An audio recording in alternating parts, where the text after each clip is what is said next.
ஆம், என் வாழ்க்கை அவன் போட்ட பிச்சை. இன்னைக்கு நான் இருக்கிறேன்னா அவனால இருக்க. எனவே நான் இருக்கிற காலம் அவனுக்காக இருக்க வேண்டியதான். என் வாழ்க்கை அவன் கொடுத்ததுன்னா நான் அவனுக்காக இருக்க வேண்டாமா என்ன? இத்தனை நாள எங்க அப்பாவுக்காக இருந்தேன், எங்க அம்மாவுக்காக இருந்தேன், என் மனைவிக்காக இருந்தேன், என் குழந்தைக்காக. இனி நான் சிவத்துக்காக இருக்கும்னு நினைக்கணுமா இல்லையா? யாருக்கு எப்ப வரும் அந்த வாய்ப்பு? உங்க நெஞ்சு சொல்லணும்ல, டேய் நீ அவனுக்காக வாழுடா அப்படி நம்ம நெஞ்சு என்னைக்கு சொல்வது? நமக்கு இருக்கிற பிரச்சனைகளுக்குள்ள பந்த பாசத்துக்குள்ள எல்லாருமே என்ன தெரியுமா சொல்லுவாங்க, நீ என்னத்தை மேல அன்பு வச்சுட்ட? எல்லாரும் நம்மளை கேட்டு அப்படிதான் கேள்வி, உன் அன்பு என்னன்னு எனக்கு தெரியாதா? இவங்களுக்கு ஃபுல் பண்ணவே நம்ம வாழ்க்கை என்ன ஃபுல் ஆக மாட்டேங்குது.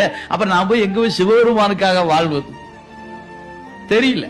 அது எல்லாருக்கும் வாய்ப்பது இல்லைங்க. நால்வருக்கு வாய்ப்பு இருக்கிறது, சந்தான குறவர்களுக்கு வாய்ப்பு இருக்கிறது, நாயன்மார்களுக்கு வாய்ப்பு இருக்கிறது.